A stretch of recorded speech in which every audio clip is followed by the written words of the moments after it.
কি কি থাকতেছে এবার আইফোন 18 প্রো ম্যাক্সে? গতবারের 17 প্রো ম্যাক্সের চাইতে এবারের 18 প্রো ম্যাক্সের আপডেট বা কতটুকু, চলেন পাঁচটা পয়েন্টেই সেটা আপনাদেরকে জানাই। নাম্বার 1, হার্ডওয়্যার বা সফটওয়্যারে কোনো পরিবর্তন থাকুক বা না থাকুক, এইবার যে প্রাইজের জায়গায় বড় একটা পরিবর্তন থাকতেছে এটা শিওর। এটা রিপোর্ট বলতেছে এইবার তারা 18 প্রো ম্যাক্সে $200 পর্যন্ত দামের আপডেট করবে, অর্থাৎ বাংলাদেশি টাকায় সেটা 25,000 টাকার মতো বেড়ে যাচ্ছে।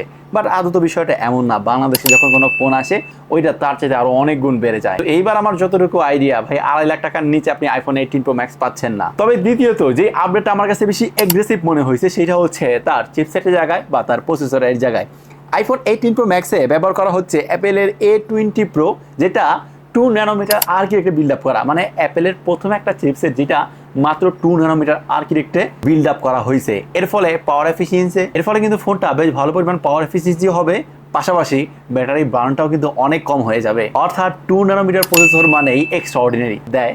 আমার মনে হয় এবার আপনারা আইফোনের ব্যাটারি ব্যাকআপ থেকে ভালো একটা স্যাটিসফাইং অপশন পাবেন।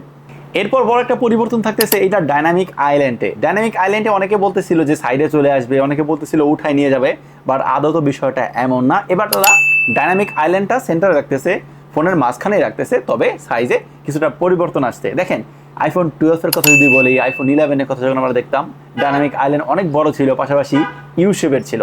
বাট তারপর তারা ডাইনামিক আইল্যান্ডে আসলো, এরপর আস্তে আস্তে ছোট করতে করতে এইবার 18 প্রো ম্যাক্সে যেই সাইজটা আনতেছে আমার কাছে মনে হয় ওইটা আসলে অতটাও চোখে বাঁধার মতো বিষয় হবে না। ব্যাপারটা আমার কাছে বেশ ভালোই লেগেছে। তবে এটা সত্যি কথা, প্রয়োজনের তাগিদে আমাদের অনেক অ্যাপস ব্যবহার করতে হয় বা অনেক ওয়েবসাইটে যেতে হয়, বাট কিছু নিষেধাজ্ঞার কারণে কিন্তু আমরা যেতে পারি না। বাট এই জন্য তারা অল্টারনেটিভ ওয়ে হিসেবে কিন্তু আমরা বিভিন্ন ভিপিএন ব্যবহার করি।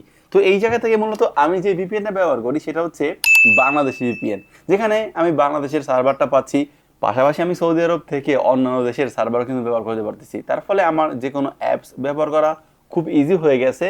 পাশাপাশি আমি ভিপিএনটা দিয়ে নেক্সাস পে, নগদ, আলা এই অ্যাপসগুলো তো খুব ইজিলি ব্যবহার করতে পারতেছি। এখন আপনি যদিও চান ব্যবহার করতে, তাহলে ভাই প্লে স্টোরে গিয়ে Bangladeshi VPN get Asian ID লিখে সার্চ করতে পারেন।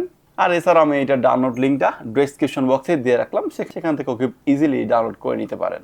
নাম্বার 4, আইফোন 18 প্রো ম্যাক্সে এইবার ভেরিয়েবল অ্যাপারচার থাকতে যাচ্ছে। মানে আপনি অ্যাপারচার নিজের মতো করে কন্ট্রোল করতে পারবেন। কোথাও দেখা গেছে আলো বেশি বা কম, এখন আপনি নিজের মতো করে কিন্তু অ্যাপারচার দিচ্ছে।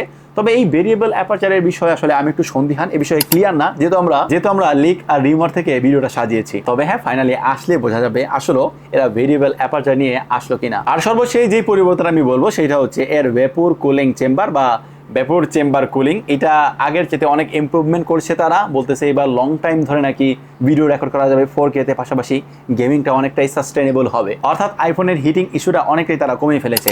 এখন দেখেন, এখন যদি বলি আইফোন 17 প্রো ম্যাক্স থেকে 18 প্রো ম্যাক্সে আসলে কতটুকু ইমপ্রুভ, বা আসলে কি যাদের 17 প্রো ম্যাক্স আছে 18 প্রো ম্যাক্স নেওয়া যেতে পারে কিনা বা নেবেন কিনা। এখন আসলে যে ফিচারগুলো নতুন করে তারা দিতেছে এইটা আমি বলবো হ্যাঁ, যাদের কাছে 17 প্রো ম্যাক্স আছে অবশ্যই তারা 18 প্রো ম্যাক্সটা বা এখানে শিফট হওয়াটা উচিত আমার কাছে মনে হলো। কারণ যদি ভিডিওটা ইতিরানি, কারণ আপনি এক নম্বরে আইফোন 18 প্রো ম্যাক্সে পাচ্ছেন অ্যাপেলের A20 প্রো, যেটা 2 ন্যানোমিটারের প্রসেসর, যেটা অ্যাপেল প্রথমবারের মতো বানাচ্ছে। দ্বিতীয়ত ডাইনামিক আইল্যান্ড অনেকটাই কমে ফেলছে। তৃতীয়ত ব্যাটারি ব্যাকআপের জায়গায় বেশ ভালো একটা আপডেট নিয়ে আসছে, যেহেতু 300 থেকে 400 mAh এর ব্যাটারি তারা ইমপ্রুভমেন্ট করছে। আর 4, তারা এখানে কিন্তু ভেরিয়েবল অ্যাপারচার আনতেছে, যদি আনে বিষয়টা খুব ভালো, আর এটা আমার কাছে একটু বেশি ফ্যাসিনেটিং মনে হয়েছে। আর সর্বশেষ তারা কুলিং সিস্টেমে বেশ ভালো একটা ইমপ্রুভমেন্ট এনেছে। তো আমার কাছে মনে হয় এই 5টা কারণই এনাফ 17 প্রো ম্যাক্স থেকে হলেও 18 প্রো ম্যাক্সে শিফট করার।